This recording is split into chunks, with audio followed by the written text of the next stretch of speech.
할렐루야. 우리 주님을 사랑하시면 아멘 하시겠습니다. 주님을 뜨겁게 사랑하시면 뜨겁게 아멘 하시겠습니다. 우리 성도들 기도해 주셔서 지난 주간에 대만에 성회를 잘 마치고 지난 수요 예배 또 우리 목요 새벽 예배께서 짧게 말씀을 드렸습니다만은 우리 기도해 주셔서 은혜 가운데 대만 성회를 잘 마치고 왔습니다. 제가 대만에 가서 첫 시작을 할 때 이렇게 했습니다. 우리 여의도 수만산 교회는 천장이 20m가 되는데 아멘 소리가 얼마나 큰지 천장에 불빛이 흔들린다. 어떤 거는 놀라서 깜빡거리기도 한다. 물론 수명이 닿아서 깜빡거리긴 하지만 혹시 압니까? 아멘 소리 들러서 깜빡거리는지.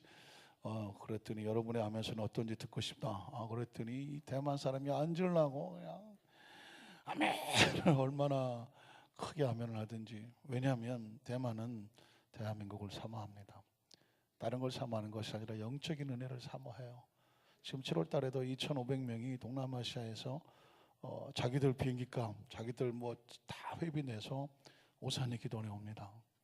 3박 4일 동안 금식하고 하루 종일 예배 참석하고 그리고 기도하고 성령 충만을 간절히 사모합니다. 또 여의도의 각 교구나 지역에 가서 구역 예배도 참관을 하고, 알고 보니까 또 다른 또 은혜 받은 곳은 몇 군데 또 가서 예배를 드린다는 거예요. 깜짝 놀랐어요. 그렇게 하고 나서 어디 관광을 하는 게 아니에요. 그 교회에 은혜 있는 집회를 또 나름대로 만들어서 가서 은혜 받고 대만에 가서 그 불길, 성령의 불길로 하나님의 역사를 기대한다는 것입니다. 그렇게 한 지가 벌써 29년째. 우리도 모르는 사이. 아니 우리도 알고 있었죠. 대만의 동남아시아 성도들 방안에서 차마다 7월 달이면 와서 3박 4일 성령 충만 기도하고 간다는 건 알았어요. 그런데 그게 29년이나 됐어요. 한국 여의도 또 한국에 내린 순복음의 은혜를 대만해 달라고 얼마나 사모하고 기도하는지. 여러분, 천국은 어떻게 갈까요? 침노하는 거예요. 뭐 누가 나왔네 안 나왔네 신경 쓸 것도 없어. 왜냐하면 천국은 각자 믿음으로 침노와서 1대1의 관계로 하나님의 은혜 속에서 이기는 자가 들어가고 깨어있는 자가 들어가고, 믿으십니까? 하나님 앞에 나오는 자가 들어가는 거예요. 그러니까 뭐 누가 나왔네 안 나왔네 뭐 쳐다볼 것도 없는 것 같더라고요. 왜냐하면 지금 대한민국에 내리는 성령의 불길을 우리나라에 달라고 기도하는 게 남미에 있고 동남아시아에 있고요. 어쨌든 은혜를 아는 사람들은 너도나도 그냥 막 은혜, 그 한국의 불꽃을 달라고 몸부림을 칩니다. 저 중국 대륙에서도 숨어서 드리는 그 교회, 그곳에 있다가 지금 중국에 있는 많은 선교사님들이 쫓겨나거든요. 시진핑이 지금 자꾸 한국 선교사, 외국 선교사들을 쫓아냅니다. 그래서 그 선교사들이 대만으로 갑니다. 대만. 그곳에 가서 뭐 사역을 준비하기도 하는데, 대륙에 갔던 그 선교사님들 이야기를 들어보면 그 대륙에 숨어서 예배드리는 성도들은 얼마나 처절하고 절박하게 예배드리겠습니까? 우린 숨어서 드리지 않잖아요. 그 숨어서, 저도 그 대륙에 와서 목사님 일주일 동안 좀 집회를 해주고 가십시오. 못 갔어요. 왜냐하면 일정을 제가 감당을 못 하겠어요. 일주일 내내 아침부터 저녁까지 밤 10시까지 새벽에 일어나서 밤 10시까지 성경을 가르쳐 달라는 거예요. 그걸 월요일부터 토요일까지. 그래서 예 했는데 엄두가 안 나는 거예요. 엄두가. 제가 월요일 아침부터 밤 10시까지 하루 종일 강의하고 그렇게 토요일까지 강의를. 근데 그렇게 만약에 한국의 목사님들이 와서 집회를 한다 그러면요, 동네 사람이 오는 게 아니에요. 뭐 1시간, 2시간, 뭐 3시간 기차를 타고 와서 그 성경 지도자들이 와서 그렇게 아침 새벽부터 저녁 10시까지 그렇게 말씀의 교육을 받고 그리고 간다는 거예요. 우리 교회 아침 새벽부터 밤 10시까지 하루만 한다 그래봐요. 하루만 한다 그래봐요. 와요 안 와요? 와요? 진짜 정말 제가 왜 이런 얘기를 드냐면 위기의식을 느끼는 거예요. 위기의식을. 앞으로 대만이나 이 동남아시아 성회는 자주 가봐야 돼요. 왜냐하면 우린 너무 뜨뜻미지근하고 안일한 것 같아요. 너무 지금 그 은혜 받으려고 얼마나 애를 쓰고 사모하는데 우린 너무 혹시 편하진 않은가 굉장히 도전을 받고 왔습니다.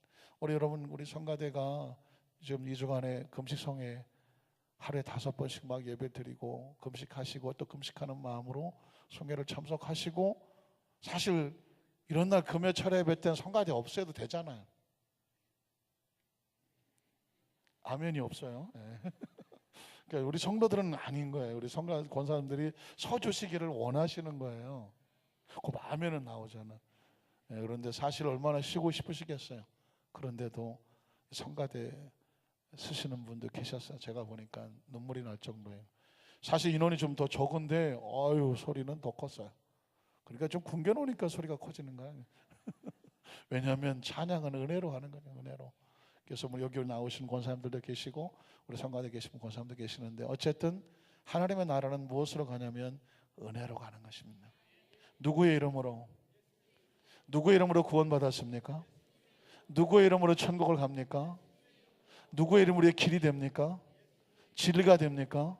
생명이 됩니까? 누구 이름을 영접하면 하나님의 자녀가 됩니까? 누구 이름을 믿는 자마다 멸망하지 않습니까? 예수의 이름이죠. 예수 그리스도의 이름에 설레이십니까? 예수 그리스도의 이름에 여러분 감동하십니까? 예수 그리스도의 이름이면 귀신도 떨어져 나갑니다. 예수 그리스도의 이름이면 네 손으로 손 얹어도 낫는다고 말했습니다.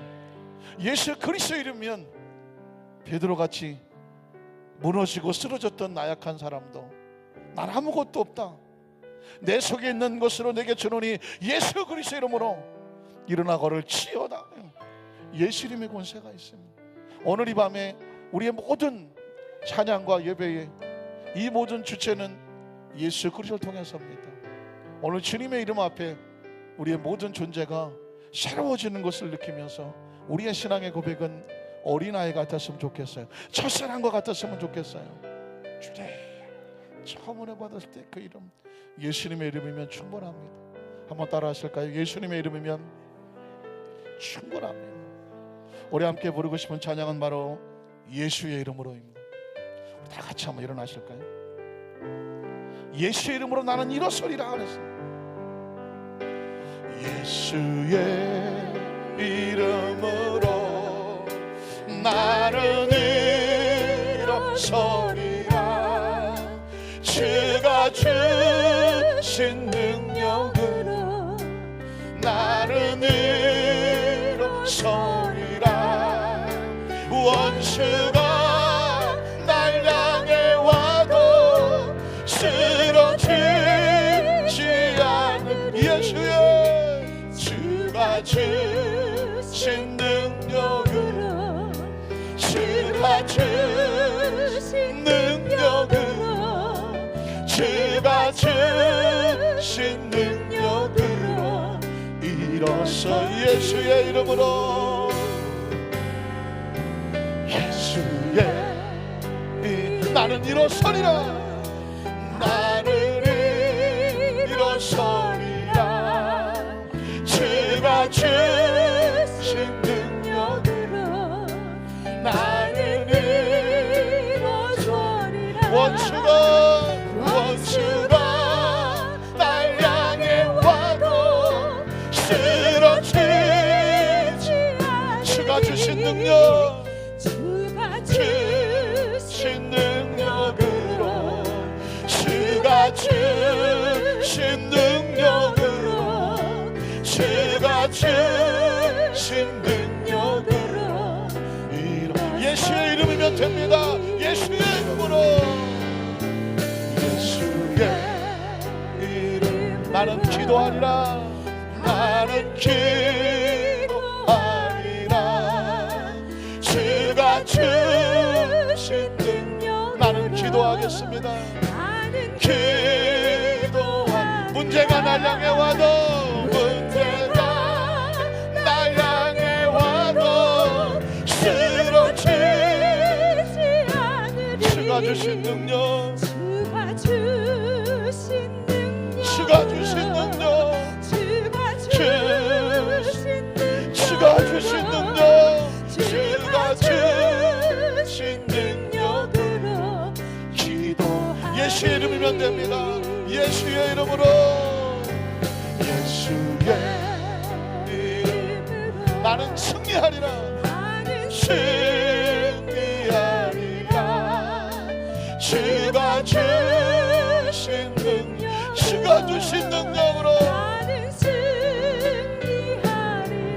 환란이 날 향해 와도 환란이 날 향해 와도 쓰러지지 않는 예수의 주가 주신 능력으로 주가 주신 능력으로 주가 주신 능력으로 원수가 날 향해 두 손 들고 찬양합니다.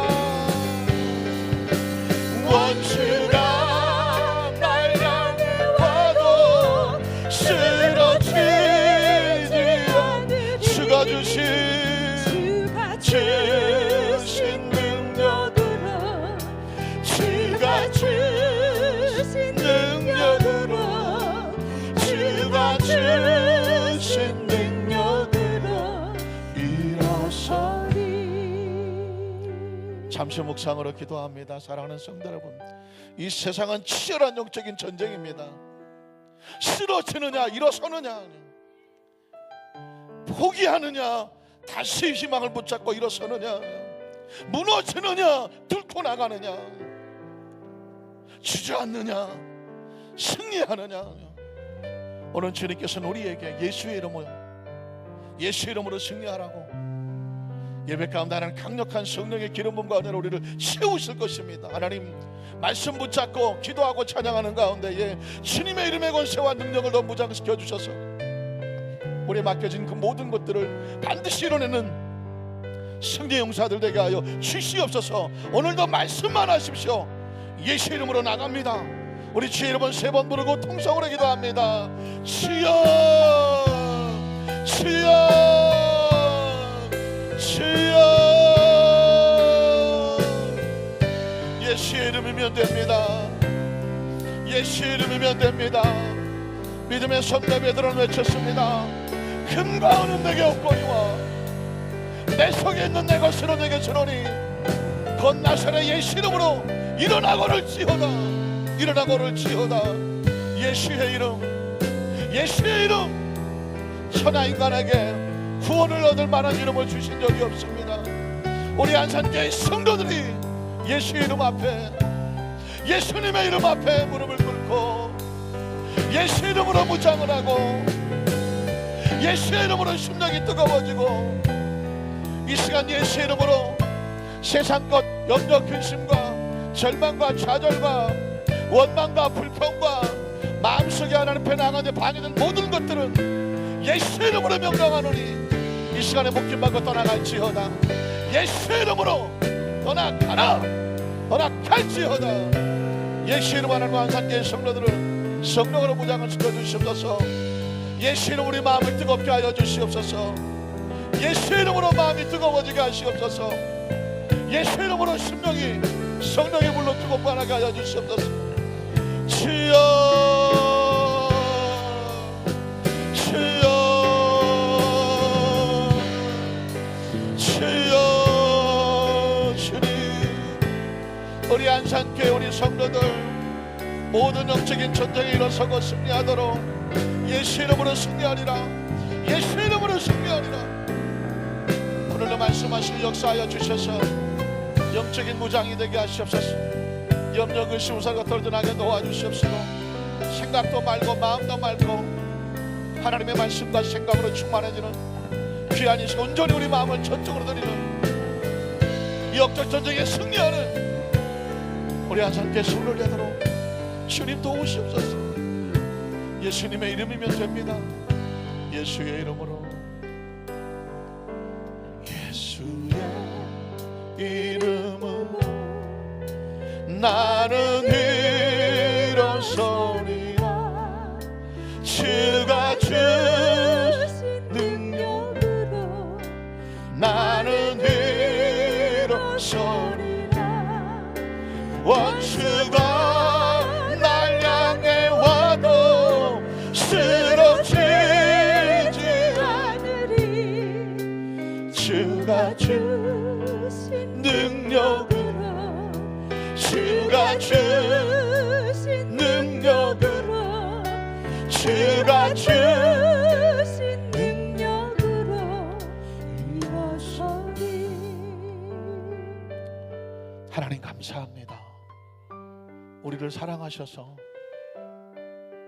하나님 우리에게 가장 소중하고 우리 가장 필요하고 천하 인간에게 절대로 다른 이에게 구원 얻을 수 있는 이름을 주신 적이 없는데 오직 한 이름, 예수 그리스도. 주는 그리스도시요 살아계신 하나님의 아들입니다. 그 예수의 이름으로, 이 예수의 이름으로 구원받은 주의 그리스도인들이 이 세상에 어떤 문제를 만나고 환난을 만나고 원수를 만나도 예수의 이름으로 일어서라, 일어서라. 주께서 예수의 이름으로 명령하셨고 예수의 이름을 주셨으니 이제까지는 너희가 내 이름으로 기도하지 않았지만 이제부터는 내 이름으로 구하라. 그러면 하늘에 계신 내 아버지께서 내 이름으로 구하는 자에게 주시리라. 우리 안산교회 성도들 이 예수 이름으로, 예수 이름 앞에 모였고 예수 이름으로 모였습니다.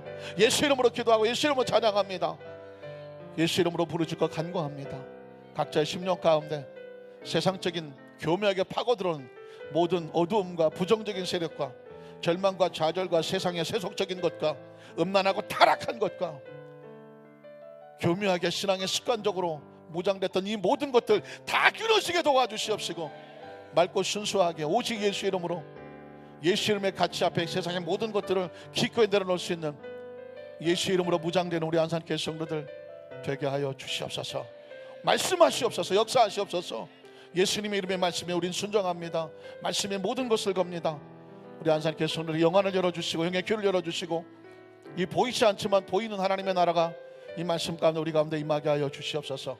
말씀 듣는 가운데 예수 이름으로 치유 역사가 나타나게 도와주시고, 말씀을 듣는 가운데 예수 이름으로 성령 임재가 임하게 도와주시옵시고, 말씀을 듣는 가운데 우리의 심령이 새로워지게 도와주시옵시고, 말씀을 듣는 가운데 우리 손을 마음속에 깨달아지게 도와주시옵시고, 하나님의 방법을 생각나게 도와주시옵시고, 우리 속에 더럽고 주저물었던 것이 깨끗이 씻겨나게 도와주시옵시고, 거룩하고 성결한 하나님의 기쁨과 감사가 우리 뱃속에서부터 솟구치게 도와주시옵소서.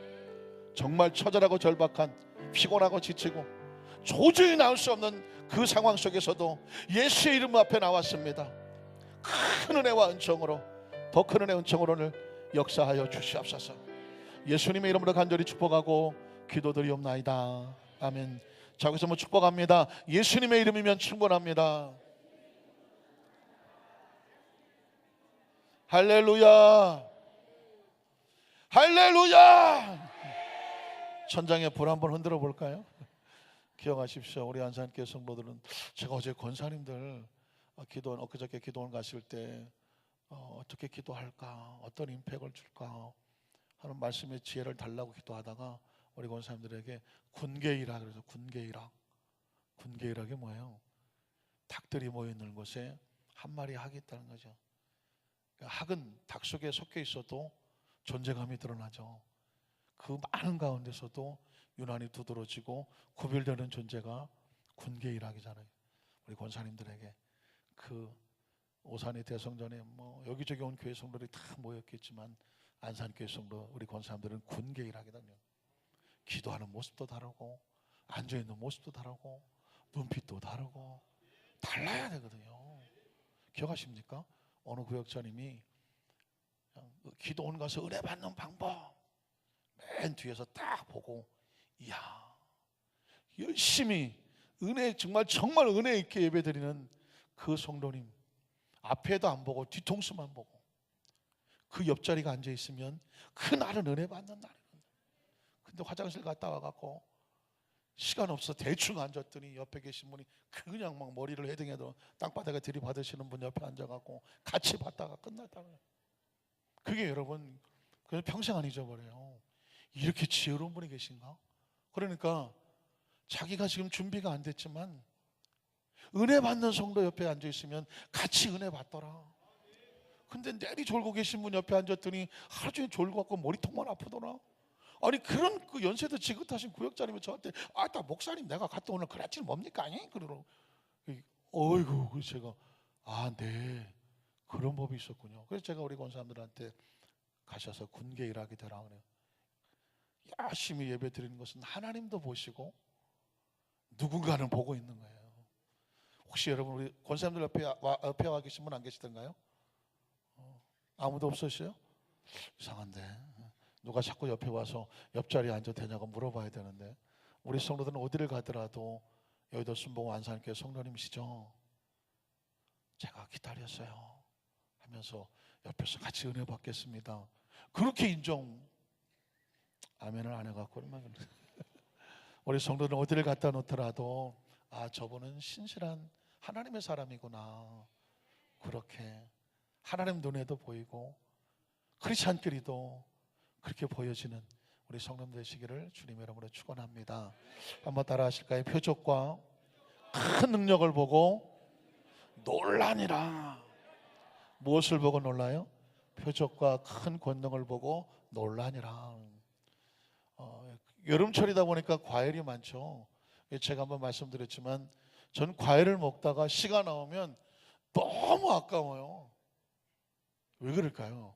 왜냐하면 언젠가 무심고 씨를 뿌려놨더니 그게 자라는 모습을 보고 난 다음부터입니다. 와, 그냥 뿌려놨는데 지가 자라네. 그래서 제가 그 전에 아보카도를 심었다고 했지 않습니까? 아보카도는 한국에서 나는 그런 나무가 아니에요.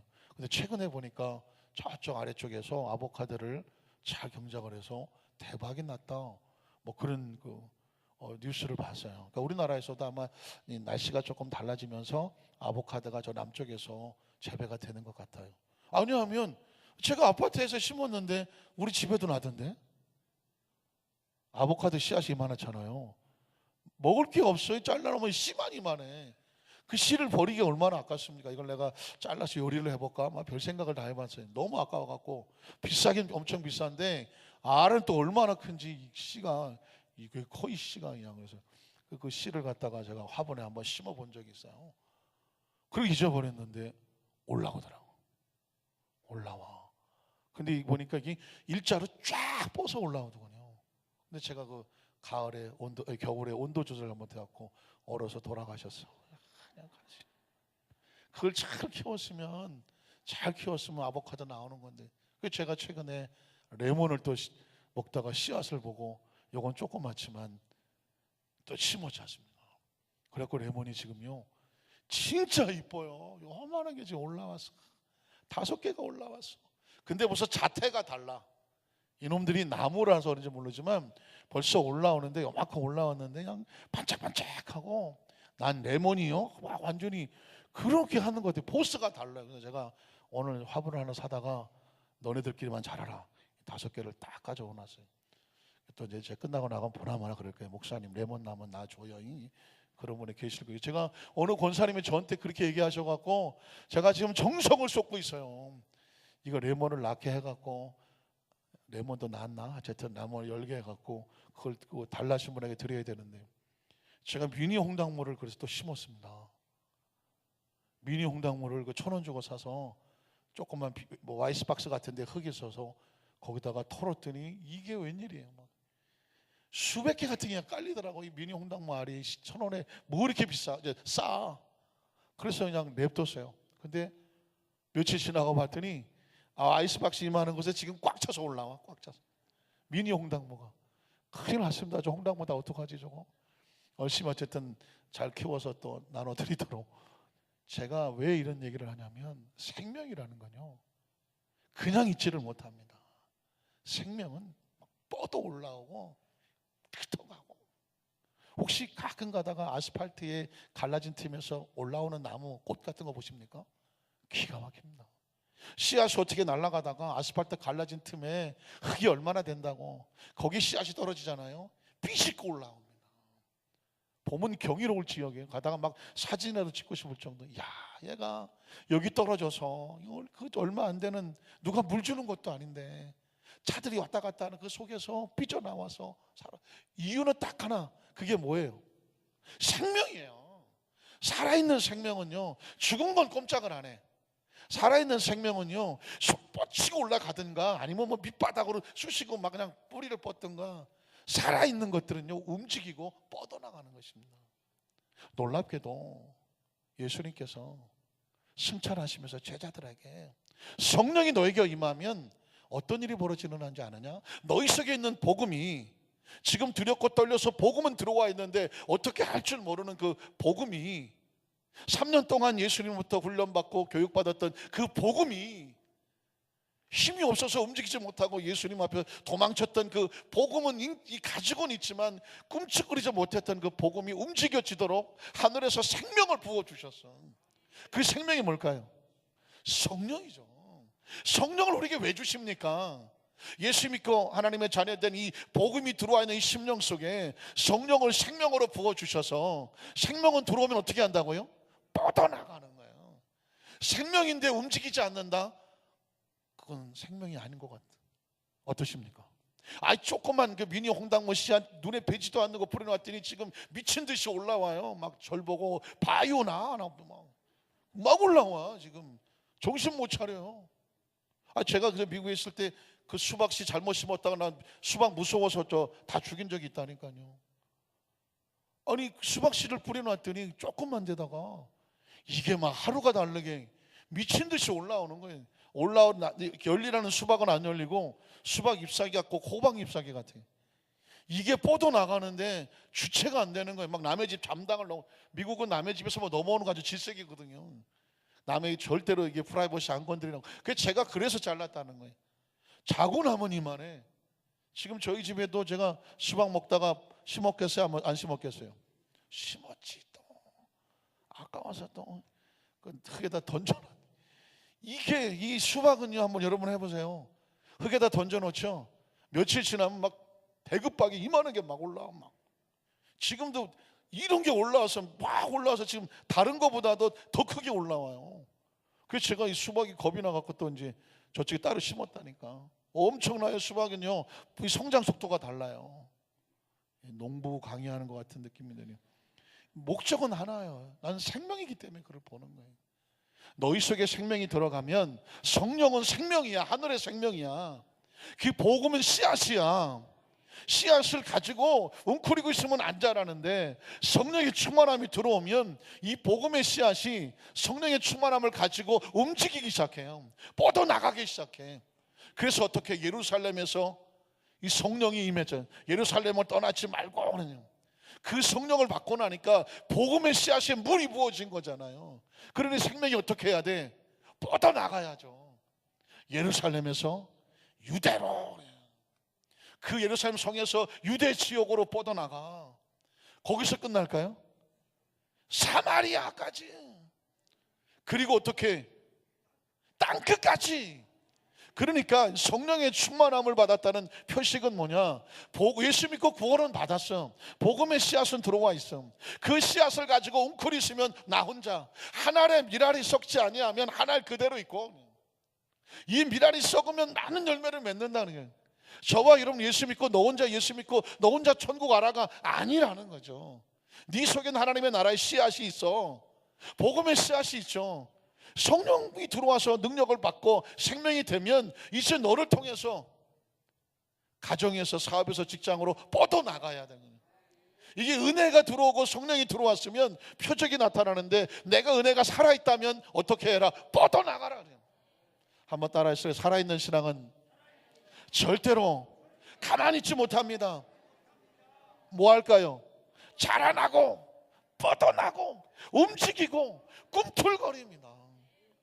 그러니까 여러분 사도행전 1장 8절이 그 말입니다. 예루살렘, 유대, 사마리아 땅끝까지 가라는 것입니다. 그러니까 그 당시의 땅끝은 상상도 안 되는 곳이에요. 그런데 복음의 속성을 말하는 거죠. 우리가 성령 받고 나면 무엇을 해야 되는지를 예수님께서 제자들에게, 그리고 저와 여러분에게 말씀해 주시는 것입니다. 그러니까 기억하셔야 돼요. 자, 복음은 생명의 씨앗과 같고, 성령은 우리 속에 들어오시면 뭐 하게 한다? 그 생명이 뻗어나가게 한다. 믿으십니까? 제가 씨앗을 심는 이유가 뭘까요? 씨앗은 아주 조그만 거예요. 근데 이게 땅에 심겨지기만 하면 어마어마한 그 정체를 드러낸다니까요. 저는 홍당무 싹이 그렇게 생긴 처음 봤어요. 올라오는데 이렇게 쫙 갈라지더만, 이게 잎사귀가 갈라지면서 딱 올라요. 파릇파릇하게. 이게 또 어떤 모습으로 변화될지는 모르겠어요. 수박, 이놈들은 일단 대급박이 일단 튀어나와. 그 다음에 쭉 뻗어. 이게 어디까지 뻗을지 모르다가 이제 또 펼쳐나가겠죠. 그러니까는 다 시커먼 씨앗들이잖아요. 아까 제가 아보카도 얘기했지만 이따만한 알맹인데 심어놓으면 얘는 아주 고다 쭉 뻗어 올라가요. 어디까지 올라갈지 모르겠어요. 그러니까 뭐 힘도 강해요. 쭉 뻗어 올라가요. 그러니까 지가 나중에 나무가 되는 것 같아요. 그러니까 씨앗이 전 너무 신기한 거예요. 그냥 시커먼 거예요. 버리면 쓰레기예요. 근데 이놈이 심겨지면 그 속에 어마어마한 정체가 드러나요. 복음이 그렇습니다. 복음이 우리 속에 들어오면 뭐 너나 나나 뭐 예수 믿고 뭐 다 그런 것 같죠. 이게 내 속에 들어와서 꿈틀거리고 생명을 가지고 하면 나라고 하는 존재 자체를 하나님의 역사의 도구로 만들어버리면 전혀 새로운 존재가 돼요. 마치 베드로같이 아무짝에 쓸모 이제 끝난 인생인데 복음은 있었지만 그대로 쓰레기 처리될 뻔인데 성령이 들어가니까 그 사람 통해서 예루살렘 지역에 교회가 세워지고 하나님의 나라가 뻗어나가는 것이고, 사도 바울도 이제 앞으로 만나게 되겠지만 사도 바울 같은 사람도 인간적으로 볼 때는 아무짝에 쓸모없고 없어도 될 사람 같은 사람인데 교회에 핍박하는 사람이었는데 그 속에 성령이 들어가니까, 복음이 들어가고 성령이 들어가니까 세계 유럽을 변화시키는 복음의 전달자가 됐습니다. 그래서 여러분, 바울이 배를 타고 로마에 가는 순간 유럽의 역사는 달라졌다는 것입니다. 유럽의 문명은 기독교 문명이에요. 기독교 문명이고 로마의 국교가 기독교입니다. 그러니까 그 유럽의 문명은 기독교의 문명인데 그 기독교를 가지고 그 그리스도의 복음을 가지고 유럽에 선교한 사람이 누구예요? 바울이에요. 놀랍게도 유럽은 결국 바울 한 사람에 의해서 유럽에 하나님의 나라의 씨앗이 들어가니까 유럽이 기독교 문명이 된 거예요. 미국은 1651년에 메이플라워를 타고 100명, 102명 하기도 하지만 청교도 101명이 가서 그 가는 도중에 절반은 죽고 50명이 미국의 아메리카에 가서 거기서 복음을 뿌려갖고 지금 그 어마어마한 나라는 그렇게 출발한 것입니다. 그러니까 여러분, 예수 그리스도의 복음이 우리 속에 들어와서 생명이 들어오면 꿈틀거려서 우리와 상상할 수 없는 그것을 만들어냅니다. 그래서 예수님도 예루살렘으로 끝나면 안 돼. 유대로 가야 돼. 유대로 끝내면 안 돼.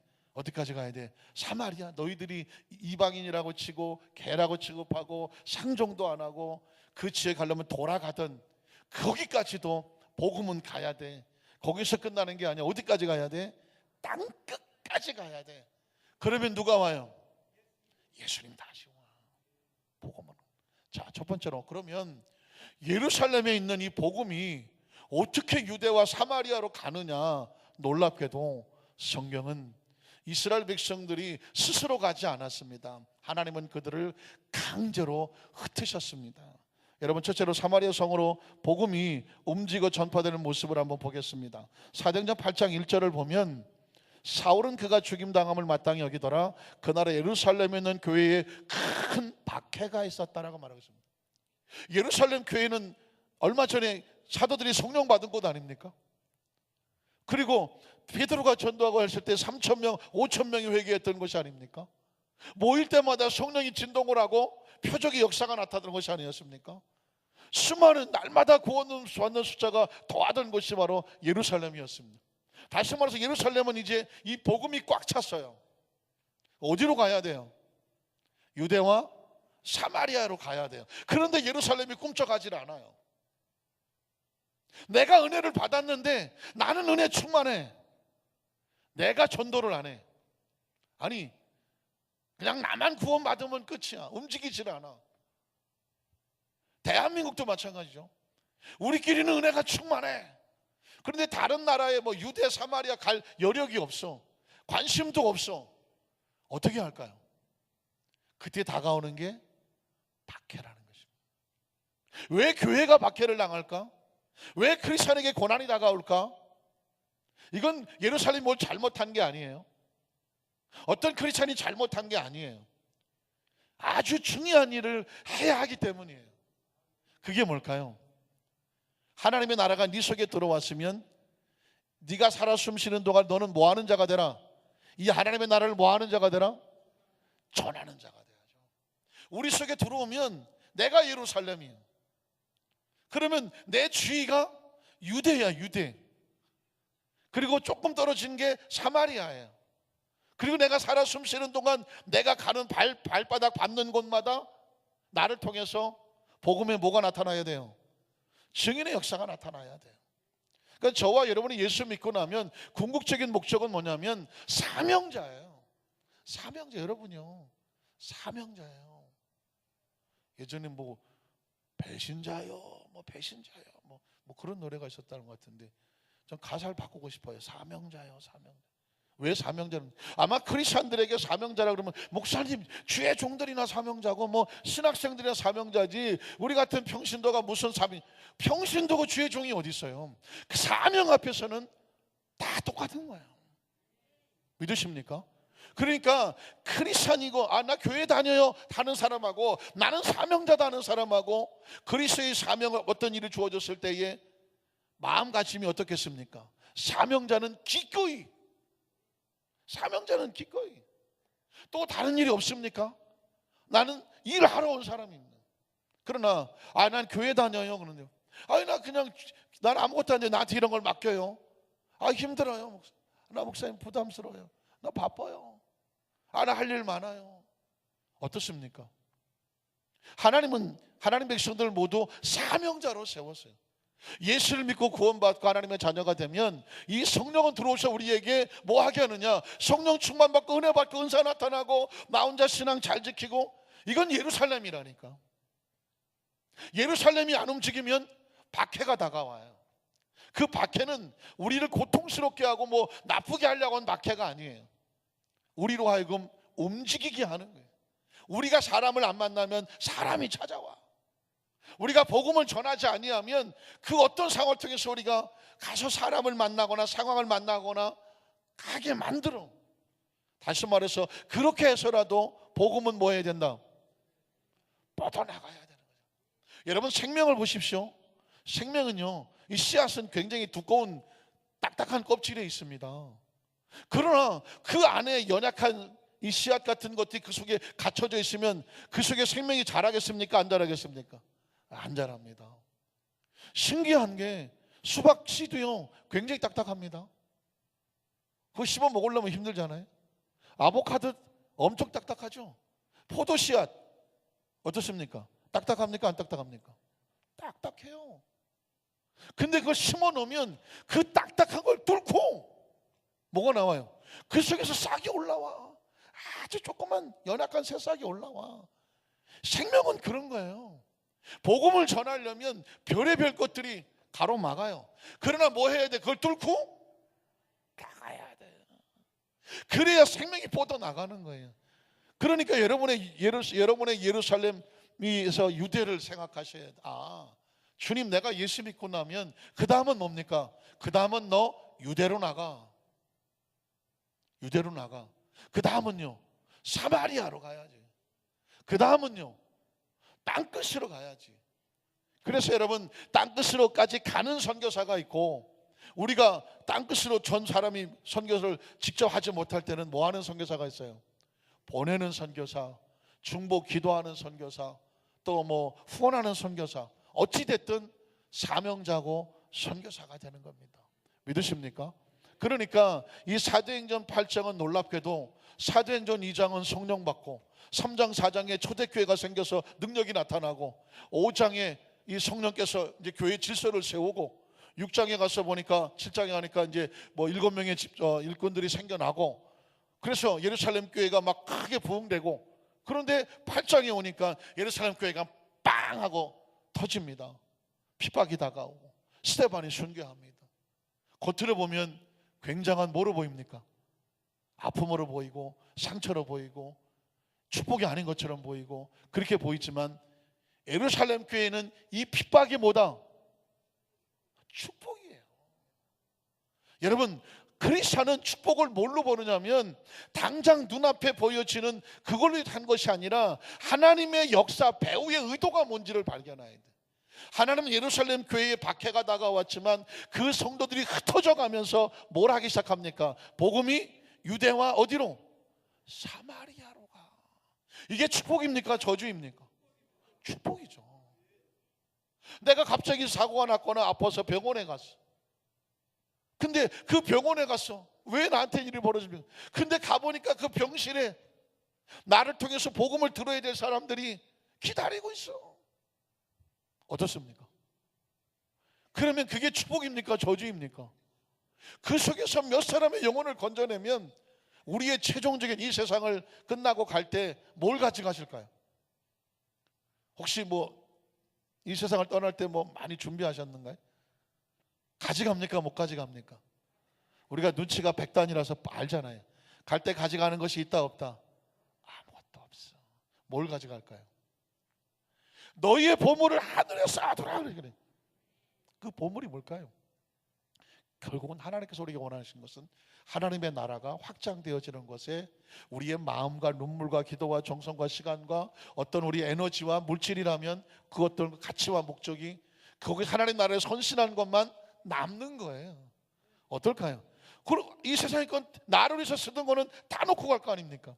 대부분 지금 내가 가지고 있는 것은 내 육신을 위해서 쓰는 거 아닙니까? 나를 위해서 필요한 것들이잖아요. 자, 육신을 땅에 벗어요. 그 나머지 것이 뭐가 필요할까요? 우리 영을 위해서 필요한 건 뭘까요? 영을 위해서는 돈이 필요하지 않아요. 영을 위해서는 옷이 필요하지 않아요. 영을 위해서는 시계가 필요하지 않아요. 영을 위해서는 차가 필요하지 않아요. 영을 위해서는 뭐가 필요할까요? 영은 이 세상에 머물지 않아요. 어디로 가나요? 하나님의 나라를 가잖아요. 그러면 우리의 목적은 하나님의 나라예요.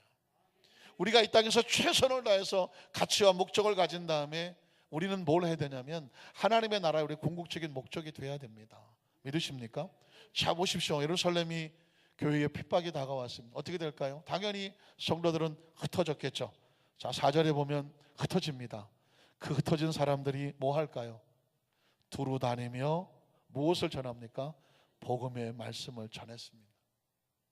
흩어지기 전에 나갔으면 얼마나 좋았겠어. 예루살렘 교회가 깨어지니까 비로소 이 사람들은 깨달았어. 아, 우리가 전도해야 되는구나. 우리가 선교해야 되는구나. 우리가 이 생명을 뻗어나가게 해야 되는구나. 이 사람들은 그 핍박을 받으며 다니면서 하나님이 살아계시면 왜 우리에게 이런 일이 벌어지냐고 하나님을 원망을 불평하거나 우리가 은혜 받은 거 다 헛거야 세상으로 돌아가거나 나 옛날로 돌아갈래 신앙을 버리거나 하지 않았습니다. 그들은 그들 속에 들어온 생명의 성령을 끌어안고 이제 유대와 사마리아로 갑니다. 자, 여러분 5절을 보면 빌립은 사마리아 성으로 갑니다. 어떻습니까? 빌립이 사마리아 성에 내려가서 무엇을 전파합니까? 예수가 그리스도인 것을 백성에게 뭐 합니까? 전파하니. 사도행전 1장 8절에 오직 성령이 너희가 임하시면 그 성령께서 너희를 예루살렘과 유다와 사마리아라고 말하지 않았습니까? 성령은 지금 자기 백성들에게 성령을 주시고 성령의 계획대로 이끌어가고 있는 것입니다. 겉으로 볼 때 빌립은 예루살렘 교회가 깨지고 박해를 받아서 할 수 없이 비참하게 사마리아까지, 어쩌다가 사마리아까지 갑니까? 아무도 가고 싶지 않냐는 사마리아까지 내려갔습니다. 신세가 차량합니다. 남들이 볼 때 그래 어쩌다가 여기까지 와서 예루살렘 그 빛깔번쩍 화려한 곳에 있다가 그래 핍박을 당해서 다시는 안 볼 것 같은 사마리 성까지 왔네. 아이고 불쌍해서 어떡하나. 빌립 어떻습니까?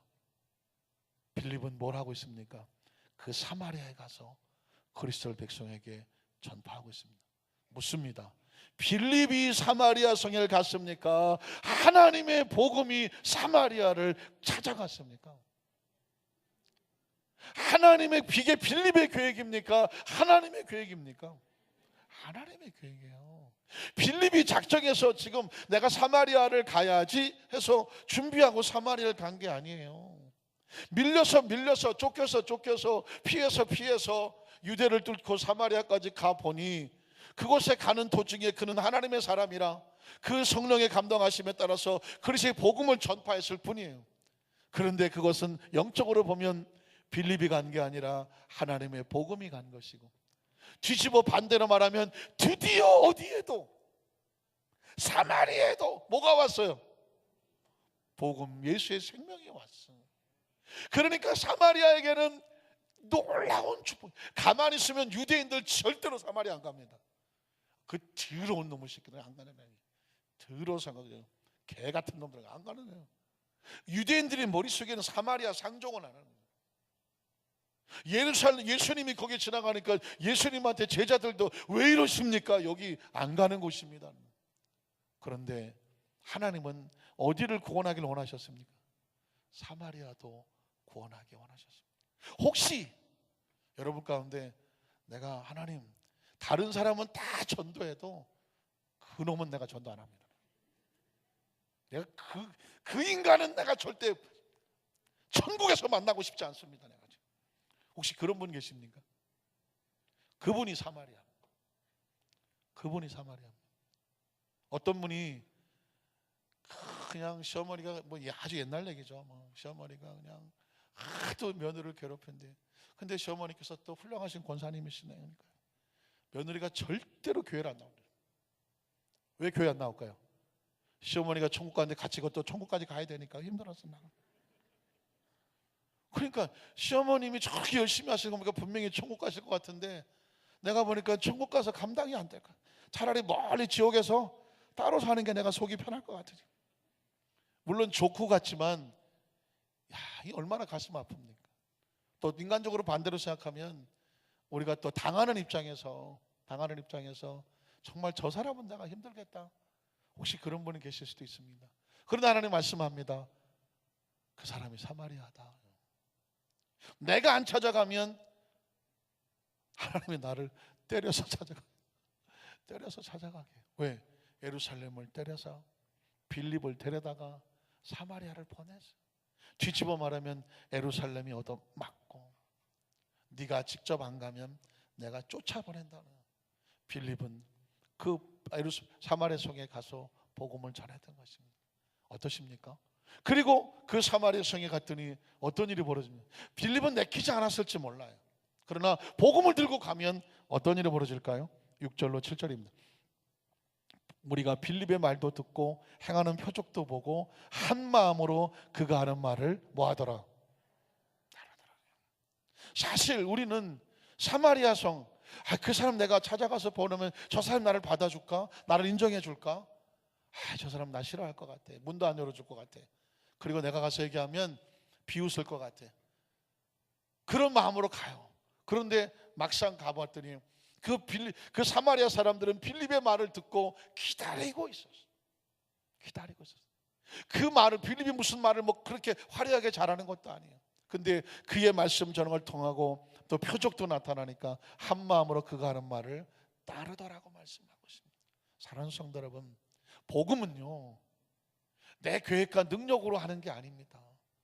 절대로 아닌 것 같은데 순종해서 가보면 그 사람을 변화시키는 것은 누가 변화시킬까요? 하나님 변화시키는 것. 믿으십니까? 여러분이 정말 가기 힘든 곳, 싫은 곳, 억지로 가면, 하나님이 보냈다면 그건 더 좋은 곳입니다. 믿으십니까? 전 그런 걸 너무 많이 경험했습니다. 뭐 제가 옛날에 대우실업에 근무했던, 직장 생활했던 적도 있고, 뭐 군대 생활한 적도 있는데, 또 뭐 여러 가지 경험이 있는데, 갑자기 발령이 나요. 갑자기. 근데 지금 여기가 최상이에요. 근데 갑자기 발령이 나. 막 화가 나고 속상하고, 그리고 하나님 이거 왜 이러시죠? 이런 생각도 들고, 또 책임자 찾아가서 왜 이러세요? 막 이럴 때 그만둬. 막 별 생각이 다 들어. 그런데 하나님이 제가 주신 건 뭐냐면, 이건 하나님의 계획이야. 그러면 가보면 더 좋아.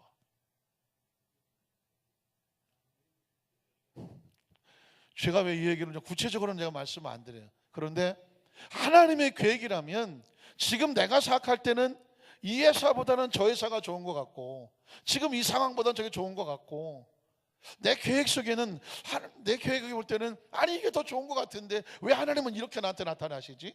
라고 한 일이 벌어졌을 때 분명히 기억하십시오. 이게 하나님의 계획 속에서 날 우려가 확실하다고 하면 기꺼이 사마리아도 가세요. 그러면 더 좋아. 왜냐하면 거긴 하나님의 역사가 나타나고, 그리고 그를 빌립을 기쁘게 받아주고, 그리고 수많은 사람이 말씀을 듣고 말씀에 순종하는 역사가 나타나더라는 겁니다. 여러분 보십시오. 하나님의 계획은요, 하나님의 계획은 사람의 계획과 달라요. 하나님의 역사하시는 것은 사람이 역사하는 것과 달라요. 모세가 바로의 왕궁에서 40년 만에 화려하던 곳에서 도망쳐 나올 때, 하루아침에 미디안의 광야에 가서 남의 집살이하고 처가살이 할 때 남들이 볼 때는 모세를 끝났다고 생각했을 겁니다. 모세는 이제 끝났어.